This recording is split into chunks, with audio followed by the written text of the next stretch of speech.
Bien. Vamos, ¿por cuánto está? ¿Un 85, 90? Largamos. Bueno, en el caso de Sartor, a mí me parece un texto muy, muy interesante, porque el Vago lo que intenta reconstruir, a partir del título lo puedes ver, es cómo lo cotidiano se vuelve un problema de investigación y cómo el tipo piensa desde qué punto de vista teórico y metodológico investigarlo. Entonces, vos tenés ahí un paralelismo con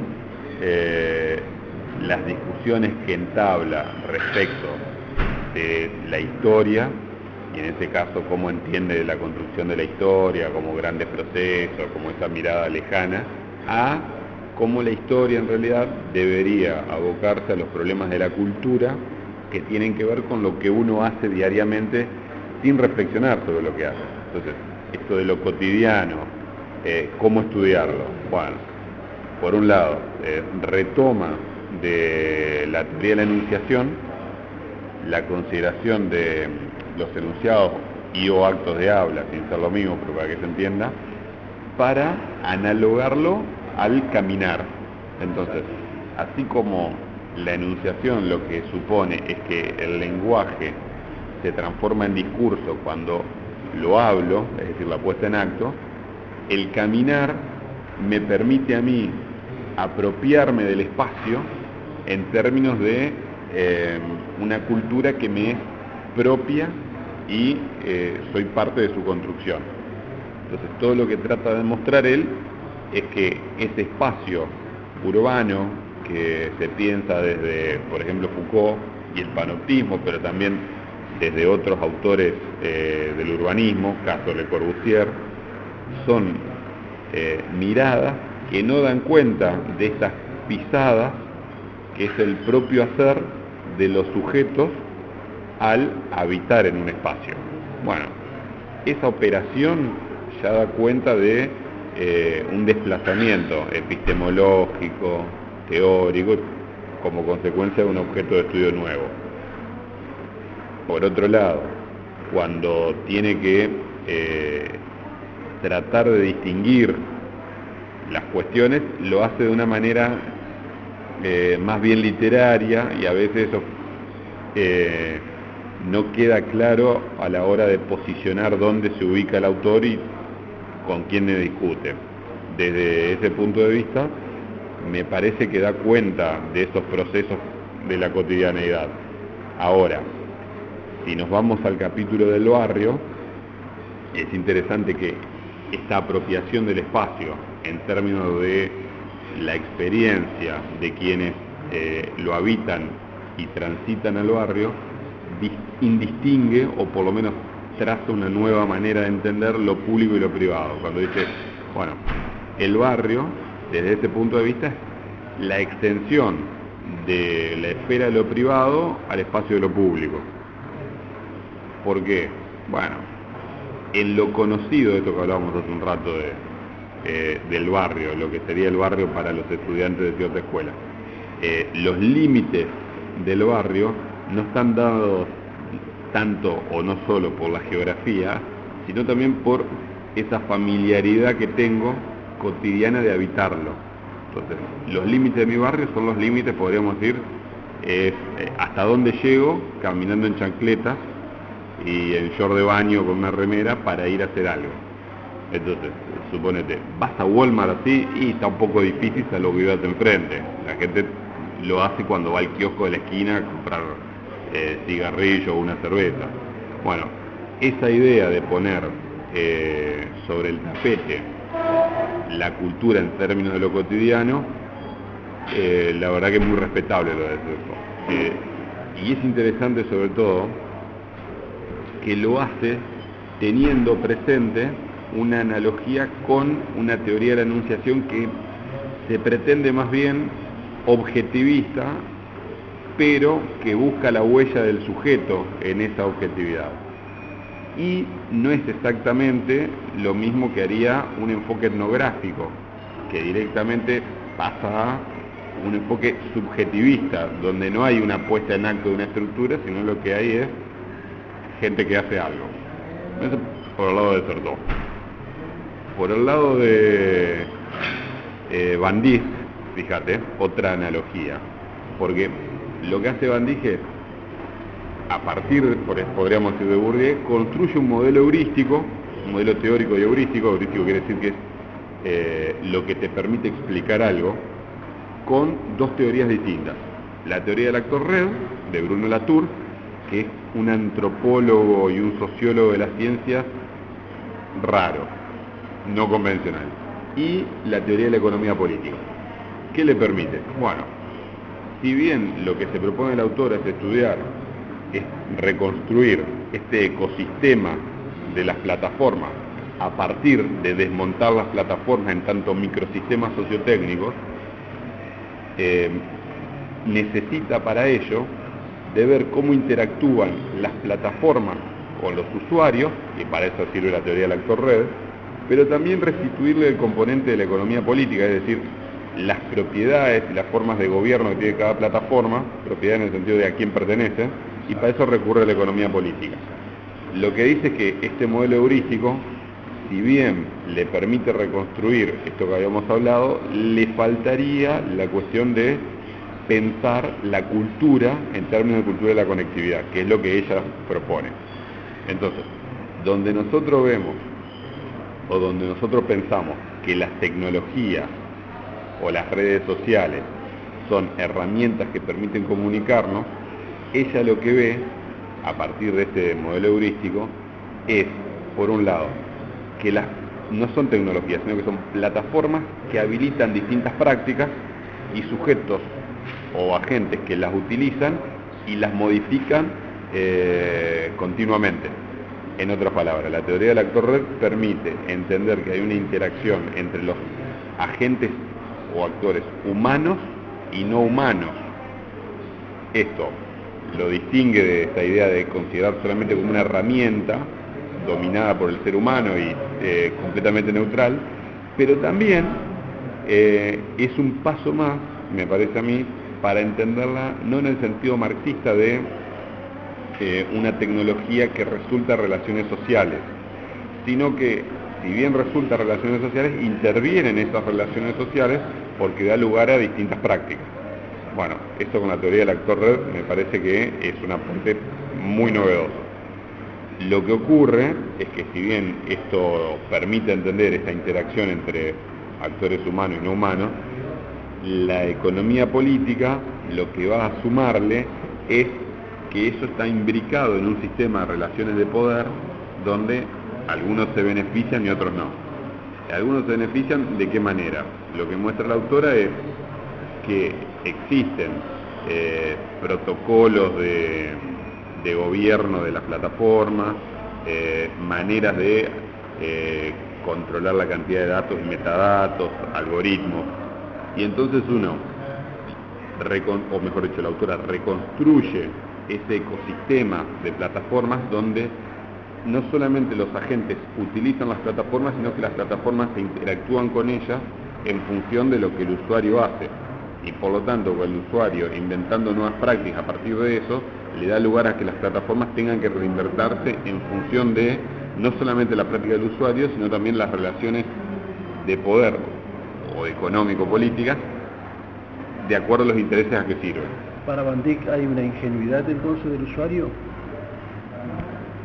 Sí, yo creería que el usuario lo que por un lado ve es, mirá, lo que me permite la plataforma a mí me sirve para dar a conocer lo que yo produzco, contactarme con gente y a su vez para construir nuevas maneras de hacer. Ahora, los usuarios generalmente no le dan bola a esta relación anclada en los problemas de la economía política. Entonces, si uno dice, Mark Zuckerberg es un filántropo, Mark Zuckerberg, ¿a quién le vende los datos que vos subís a las plataformas de la cual su compañía es la que regula todo? Bueno, eso los usuarios, por más que lo sepan, parecen no importarles, porque tiene 3.000 millones de usuarios Facebook. Claro, o sea que el usuario no es ingenuo, sino que digamos, también sabe lo que está pasando, pero lo que le interesa es comunicarse. Exactamente. Por eso lo Por que... las redes con el mundo, entre comillas, bueno, dar su mensaje, decir aquí estoy. En ese punto, ahí tenés esta cultura de la conectividad.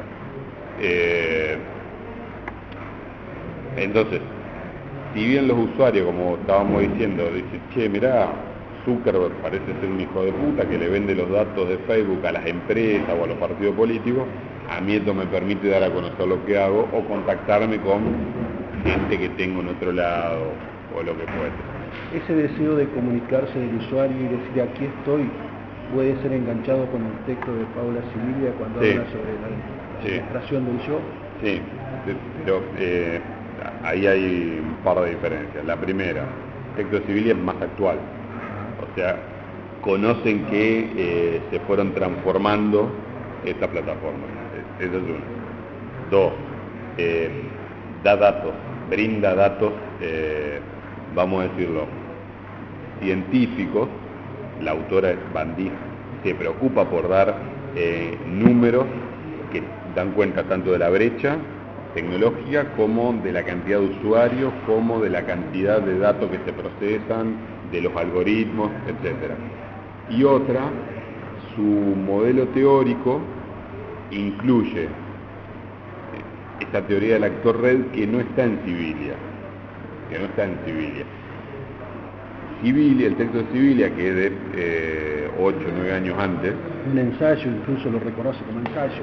Es un ensayo, entonces no tiene la misma sistematicidad que tiene el texto de Bandí. Y en cuanto a las teorías de las que ella parte, digamos, las cuales simpatizan, tiene más bien que ver con esta mirada de Foucault y de Deleuze respecto, por un lado, de las sociedades de disciplina y las sociedades de control, y a partir de eso lee la relación entre espacio público y espacio privado, que no es una preocupación de Foucault y de Deleuze, sino es más bien una preocupación de la teoría política o de la filosofía política sajona y germana. Entonces, uno va a encontrar en Sicilia, en el primer ensayo, ¿no? Nosotros tenemos que leer el primer y el último ensayo. El primer ensayo y el último se conectan perfectamente porque si vos lees la página 10 tiene que ver con la 314. ¿Cómo empieza? Mostrando cómo en Nietzsche hay una manera de entenderse y de presentarse Melagómano le llama. Exactamente, que a fines del siglo XIX, si bien Nietzsche tenía una personalidad complicada, y justo el ejemplo que da está ahí al borde, meses antes de que Nietzsche entre en el ocaso de su vida. Locura. Estamos hablando de 1888. Nietzsche pasa los últimos 12 años de su vida en la penumbra de la locura. Como esa personalidad que se muestra como megalómana, que se muestra como superior a las demás, lo hacía ver a Nietzsche como un loco, ¿sí? Y eso que aparece en el primer ensayo da cuenta, ahora hablamos de eso, pero termina en el último, en las últimas páginas, mostrando cómo en realidad esa consideración respecto de la personalidad va a estar atada a relaciones sociales que lo exceden. Bueno, fíjate, yo te había dicho Foucault y Deleuze. Bueno, Foucault y Deleuze son lectores de Nietzsche. ¿Sí? En la Francia del 60 y 70, los tipos que instalan a Nietzsche en la discusión de la filosofía, de la ciencia, de la política en Francia, son Foucault y Deleuze, sobre todo. Entonces, Nietzsche no solamente le sirve como ejemplo de la consideración de la personalidad, sino que también engancha con esa perspectiva de Foucault y Deleuze. La personalidad de Nietzsche, entonces, de mostrarse como superior, sobre todo expresarse como superior, Sicilia la va a comparar con esta operación de mostrarse y de exhibirse que hacen posible las redes sociales. Estamos hablando en mitad de la década del 2000. Y fíjate, el ejemplo más importante que da es MySpace, que desapareció el mapa al lado de Facebook. Y entonces, estas relaciones sociales que hacen posible una subjetividad, ahora no van a ser las mismas que cuando Nietzsche escribía. Ahora vos te vas a poder mostrar en las redes sociales y la revista Time dice va a elegir a la personalidad del año, como todos los años vas a ser vos. ¿Quién sos vos? El que se muestra, el que se comunica, el que crea y te muestra lo que crea. Entonces, y acá viene el movimiento teórico. La pregunta es, ¿no será que Nietzsche en su momento no es que se decía superior, sino que quería demostrarse lo que él era en realidad? Aquí estoy yo, escúchenme. Sí, pero en Nietzsche esa instancia de superioridad está muy marcada por su personalidad. Porque quizás hoy aquel que transita por Facebook, por alguna red social, lo que dice, aquí estoy yo, ténganme en cuenta, sí, yo también existo. Bueno, no en un estado de superioridad hacia los demás. Fíjate, porque esto que vos decís es al punto donde iba. En Nietzsche eso llama la atención porque pertenecería a una sociedad que se llama sociedad disciplinaria, en la cual para Foucault lo que hay son distintas instituciones de secuestro en las cuales uno transita y en esas instituciones se ejerce una vigilancia que permite construir poder y saber sobre ese sujeto que se está disciplinando. En la sociedad de control, esta es la continuación de Deleuze, no hay esas instituciones disciplinarias, sino lo que hay es una continua circulación de poder y saber, y por lo tanto lo que empieza a desdibujarse es esta distinción entre espacio público y espacio privado, que es lo que le interesa a Sibilia, pero que no toma a los autores clásicos que distinguen espacio público y espacio privado, sino que retoma a Foucault y a Deleuze, que a partir de pensar la sociedad disciplinaria y después la sociedad de control, dan cuenta de esas modificaciones del espacio público y espacio privado.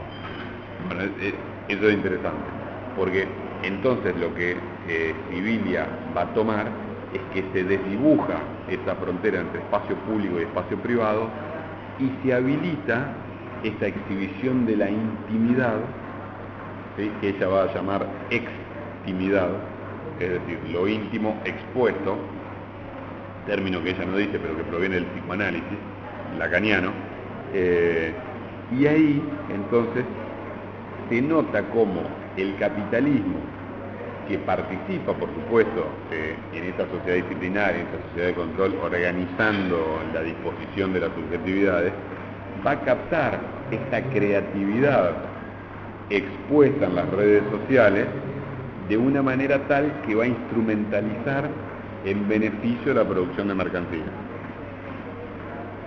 Eso está puesto ahí.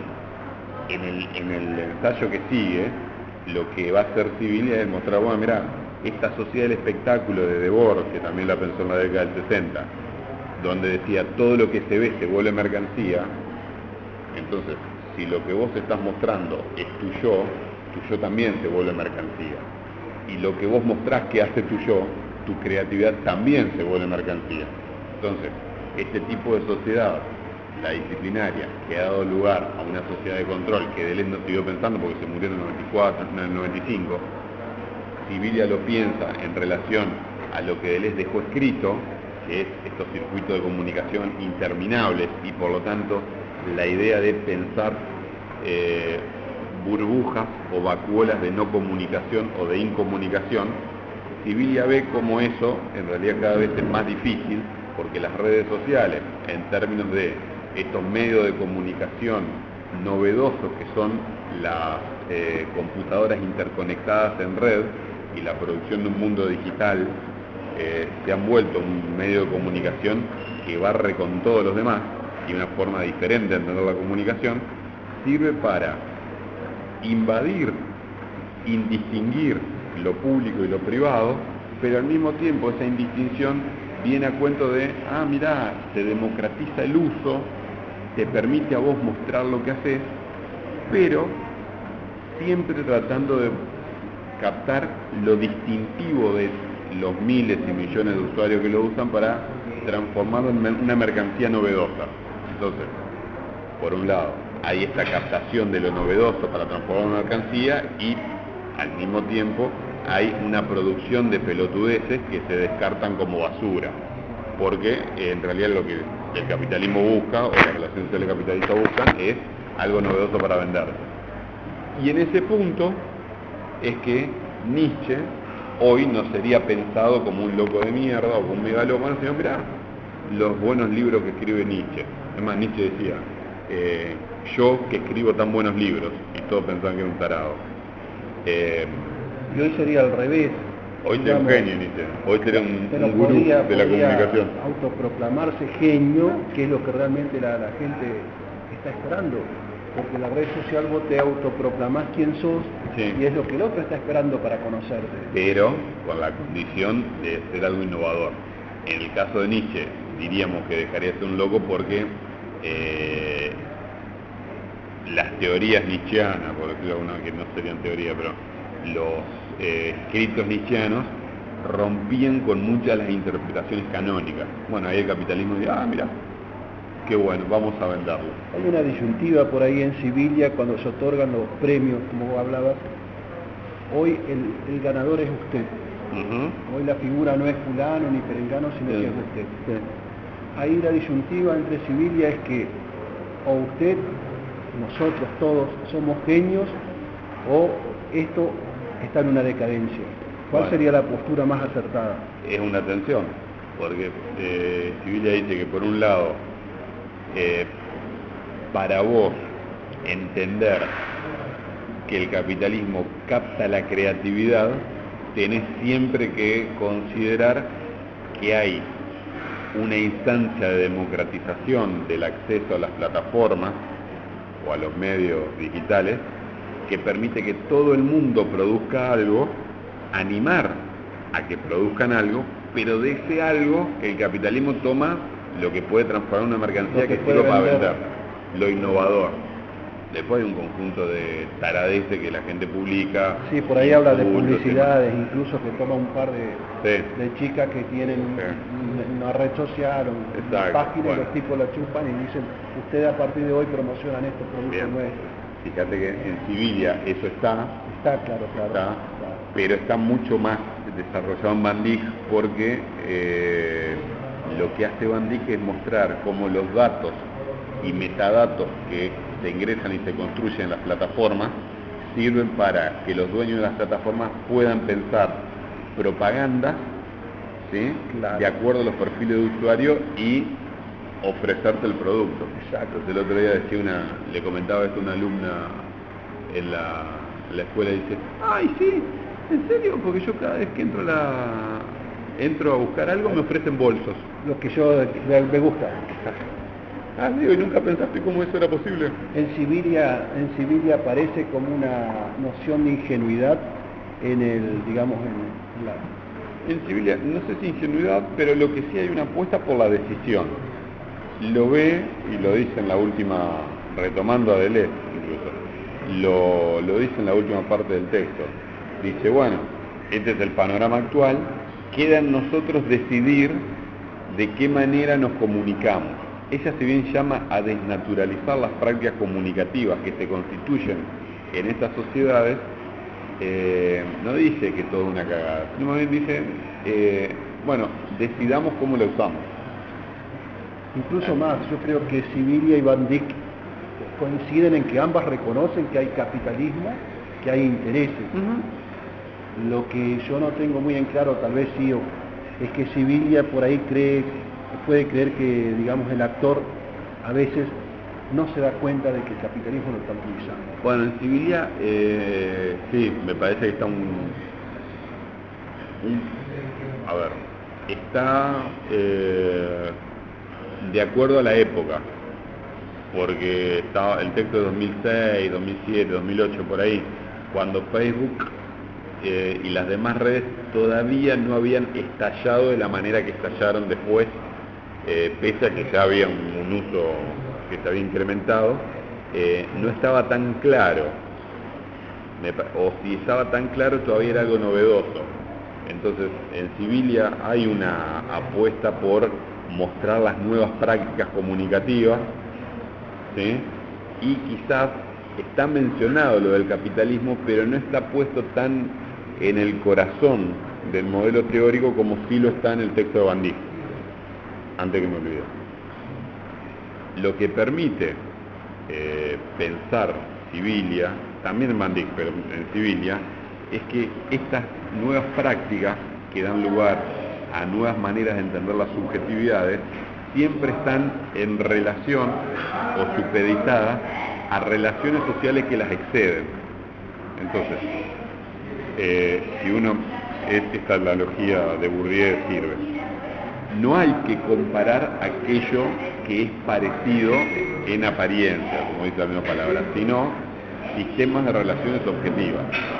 Entonces Sibilia dice, bueno, podríamos pensar que las cartas que se escribían en la sociedad disciplinaria son lo mismo que los emails de las sociedades actuales. No. Podríamos pensar que el diario íntimo, ¿sí?, de la sociedad disciplinaria es lo mismo que el fotolog o el blog. No. ¿Por qué? Porque lo que cambian son los tipos de sociedades, es decir, las relaciones sociales objetivas que hacen posible estas subjetividades en el marco de un cambio en los ejes público y privado. No es una cuestión de yo me exhibo y entonces cambia la cosa, sino que han cambiado los tipos de sociedades y por ende las relaciones entre el eje público, el espacio público y el espacio privado, y por ello se dan lugar a nuevas prácticas, a nuevas subjetividades y a nueva consideración respecto de esas subjetividades. Por eso Nietzsche es un loco de mierda en una y en otro podría ser un genio. Claro, por eso el diario íntimo de ayer hoy pasa a ser expuesto porque se necesita hacer conocer. Claro, pero no es lo mismo. ¿Por qué? Porque si bien la práctica de escribir un diario íntimo tiene que ver con una perfecta distinción entre espacio público y espacio privado, en la sociedad disciplinaria implica, por ejemplo, que vos escribís para un lector modelo que nunca lo vas a conocer porque es tu propia intimidad la que estás poniendo ahí. Para vos mismo. En cambio, en las sociedades actuales, que tienen que ver con esta sociedad de control, donde hay una indistinción de lo público y lo privado en términos de una extimidad, yo escribo para el otro, para que el otro vea cómo soy yo. Entonces, lo que era íntimo ahora yo se lo doy para que el otro sepa. Entonces se transforma en éxtimo. Lo público y lo privado cambian radicalmente y por lo tanto yo no puedo decir que la práctica del diario íntimo es la misma que la del blog. Entonces son dos prácticas distintas. Por eso ahí... ¿Todo bien? ¿Estás gustando? ¿Ya está? Me alegro. Vos también, cuidado. Entonces, ahí lo que vos tenés es que cambian las relaciones sociales objetivas. Lo que Bourdieu dice, una analogía, que es la verdadera comparación entre un sistema de relaciones objetivas y otro sistema de relaciones objetivas. ¿Entiendes? Bueno, y el texto de Groy es como un ensayo que tiene... Es un ensayo que se inscribe en la discusión de la tradición alemana, a mi criterio. ¿Por qué digo esto? Porque aparece de vuelta Nietzsche, ¿sí?, pero también en el fondo está una discusión heideggeriana, que es el fin de la metafísica. Entonces, el texto se llama Volverse público y la obligación del diseño de sí. ¿Qué relación tienen?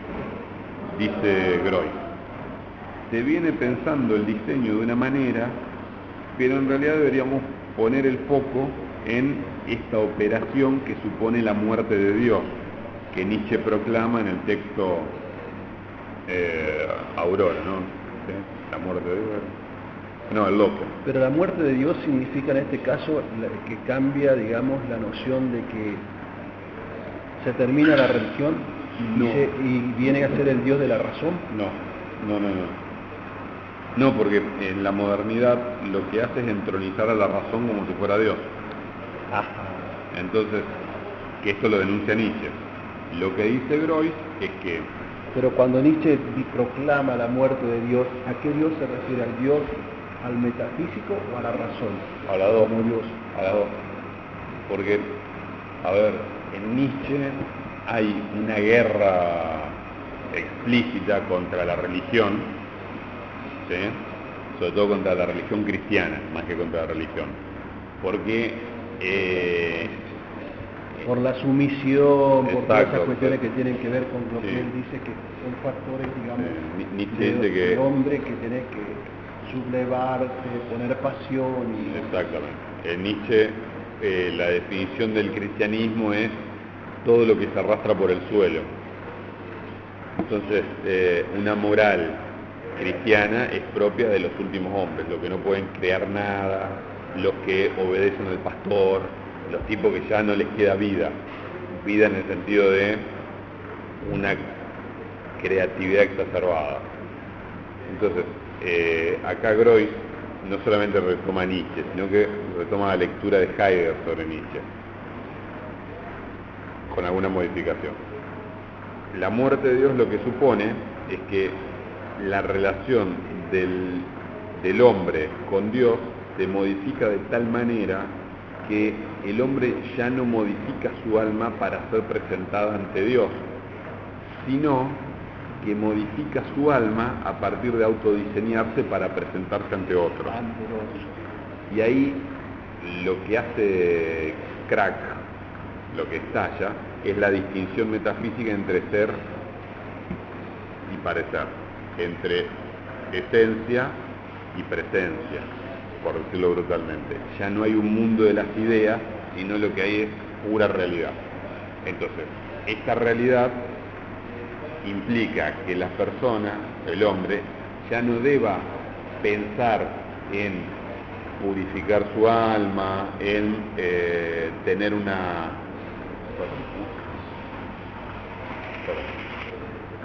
Sí, mi amor. En un ratito, ¿por?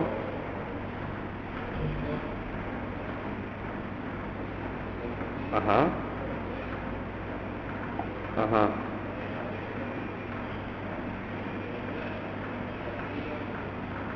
Bueno, está bien, ok. ¿Estamos? Bueno, besitos. Chao. Te llevo la llave que no era y quedó afuera. O sea, cuando termina este ejercicio vuelvo. Qué boludo. Entonces, mientras que había una cuestión ética, ¿sí?, que regía la estética del alma, la presentación del alma delante de Dios, ahora la ética y la estética tienen que ver con la presentación del hombre ante otros hombres. El volverse público, ¿sí?, es volver público quién soy delante de otros. No hay una esencia y una presencia, sino que hay pura presencia. Por lo tanto, esto implica hoy en día que el diseño de sí sea la obligación de diseñarse sin ocultar nada. ¿Por qué? Porque lo que se muestra es lo que es. No hay este muestra esto que es. ¿No estará ocultando algo? No oculta nada. Todo lo que hay es lo que es. Cuando habla de los políticos, en algún momento... Esto es interesante porque uno tiende a pensar en los políticos en términos de forma y contenido, por ejemplo, o en términos de, mirá, este se muestra simpático, pero en realidad debe ser un forro. No, en realidad el problema político ahora pasa por cómo se muestra, no lo que oculta cuando se muestra, sino cómo se muestra es cómo es. Y ahí no hay un desanclaje, a mi criterio, una manera nueva de entender la política, ya no ligada a la ética, sino también a la estética. Porque si nosotros nos vamos a Kant, la política debería estar regida por un imperativo categórico, que tiene que ver con la moral, con la crítica de razón pura y la crítica de razón práctica. Ahora, no hay un imperativo categórico que te diga cómo debes actuar, y por lo tanto ese debes actuar es algo que regula cómo actuar, sino que cómo actuás es cómo actuás. no hay un deber ser, sino que lo que vos haces es lo que se vuelve público y por lo tanto es lo que es. Y ahí lo político cobraría otro matiz, porque no es que vos estás pensando en de qué contenido me habla este tipo en su plataforma, sino cómo vos lo ves a este tipo. Lo que te está diciendo que va a hacer es lo que es. Ejemplo Macri. ¿Sí? Uno a veces se confunde y dice, no, bueno, Macri jamás dijo que no era un empresario, jamás dijo que no iba a potenciar al individuo, jamás dijo que no iba a tratar de que las empresas privadas produzcan empleo. Lo que ocurre es que a costa de eso hay consecuencias.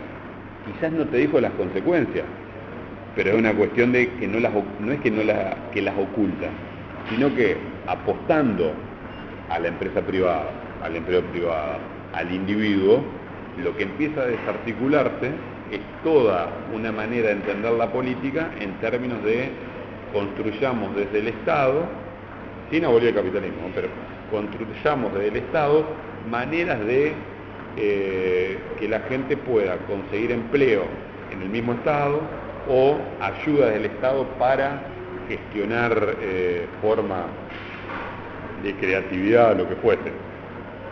Macri no es que te dice una cosa y hace otra, te dice lo que hace lo que te dijo que iba a hacer. Como él se diseñó a sí mismo, así está. En todo caso vos le podés decir, che, te faltó hacer tal cosa, ¿sí? Pero no habría que entenderlo, uy, mirá, vos dijiste que iba a hacer tal cosa y en realidad era para hacer otra. No. Hay una consecuencia lógica entre poner el individuo en primer plano y desarticular el Estado. Para hacer uno necesitas hacer la otra. Es continuo. O mejor dicho, están ligados. Fíjate Bolsonaro o Trump. Ya, vamos a hacer un muro, dijo Trump. Y el muro, bueno, hay distintas formas de pagarlo, pero que es un muro. Ustedes son mexicanos y ahora con el quilombo que tienen con los centroamericanos que están yendo en caravana a tratar de pasar la frontera. Y el otro dice, no los queremos. Acá no los queremos. Directamente. Te lo dice. Así como se presenta, te lo dice. O sea que, a ver, este diseño de sí mismo, en este caso de la política, como una exposición de honestidad discursiva e intelectual, que te dicen voy a hacer esto, diferente a como pasó en el tiempo de Menem, que dijo, no, si yo le decía lo que iba a hacer no me votaba nadie. Claro, entonces hoy los tipos son honestos y dicen lo que van a hacer. Podríamos decirlo. Boludo los que lo votan. Digamos, más que honestidad, sería una idea de total transparencia. Ahí está. Transparencia no en el sentido de, uy, qué bueno que transparente y no me ocultas nada, sino transparencia en el sentido de, muerto Dios, la manera de volverme público es construirme a mí mismo. Por lo tanto, entre esencia y apariencia ya no hay esencia que yo tenga que ocultar ni que me regule. Lo que hay es pura presencia. Mi esencia soy lo que demuestro. Y lo que demuestro es lo que da mi esencia, diferente que antes era el alma lo que regía. Sin esencia, pura presencia.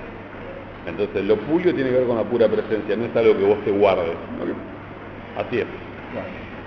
Bueno, eso sería interesante para seguir leyendo el texto, por lo que dice después, y pensar de qué manera entiende lo político. No a los políticos, sino lo político como el sustrato en el cual se debate la cuestión de lo común. Porque si en realidad, muerto Dios, no tenemos una instancia, ¿cómo decirlo? Una instancia en la cual se habilita un imperativo categórico que permita distinguir lo que debe ser, bueno, entonces ahora se nos aparece un panorama de la política de una pura presencia sin nada que regule lo que debe ser. Bueno, la verdad que para pensar.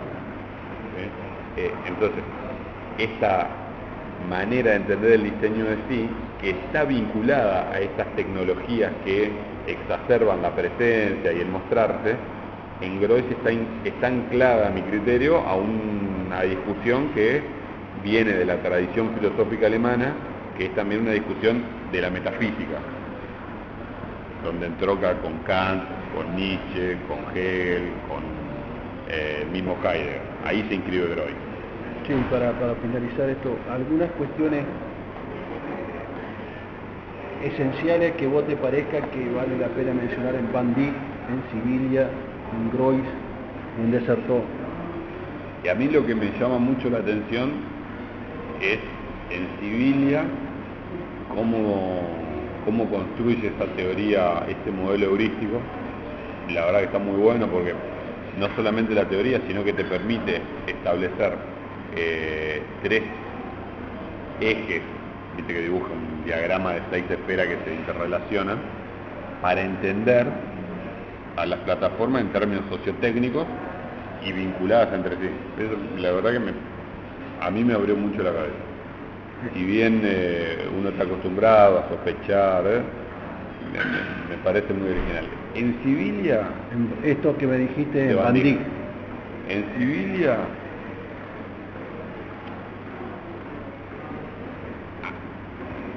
A mí no me gusta mucho Sibilia. Me parece que los méritos se los llevarían Foucault y Deleuze. Pero sí le rescato a Sibilia esta idea de desnaturalizar las prácticas comunicativas en términos de los límites que se empiezan a borrar entre lo público y lo privado. Bueno, ¿qué prácticas comunicativas se construyen a partir de eso? La verdad que eso me resulta. Y vos fíjate que también, de alguna manera, pero con otra intencionalidad, esto de pensar el barrio en Desertó como la extensión de lo privado sobre lo público, qué casualidad que Sibilia, cuando dice que se distingue lo público y lo privado, y que da lugar a unas nuevas prácticas comunicativas, en Desertó da lugar a cómo se apropia culturalmente el usuario de lo público en términos de una extensión de lo privado. Pero siempre dentro de lo cotidiano. Siempre dentro de lo cotidiano. La verdad que no lo había pensado, pero mira ahora, buscándolo. Desertó esto que te digo, cómo entender lo cotidiano a partir de lo que se hace en el momento. Uno no lo había tenido en cuenta. Pero a la vez, cómo recurre a eso, cómo recurre a la teoría de la enunciación para dar cuenta de eso. La verdad que esa jugada me parece muy, muy interesante. Y en Groys no termino de cacharlo, debería leerlo más, pero esta idea de lo político después de la muerte de Dios también me parece una discusión muy interesante. Cómo pensar la cuestión de el diseño de sí en base a volverse público, que es condición de la política y de lo político, sin tener a Dios, es decir, a la distinción entre esencia y apariencia, me parece muy interesante pensar. La verdad me parece muy interesante. Siempre, obviamente, Sibilia y Groys, más bien ensayos, Van Dijk en un intento de construir un modelo científico, y en Desertó lo que tenés es, ¿cómo te puedo decir? Una búsqueda científica de una construcción de conocimiento sobre algo que habitualmente uno no piensa, que se le escurre entre los dedos. Eso la verdad que me parece muy bueno eso. Ojo, Desertó nosotros le hemos visto, pero tiene una obra... Sí, sé que he leído que el tipo ha escrito un vagón. Más, el vago estudió historia, psicoanálisis, filosofía, y era de la... Y es medio monje, no sé.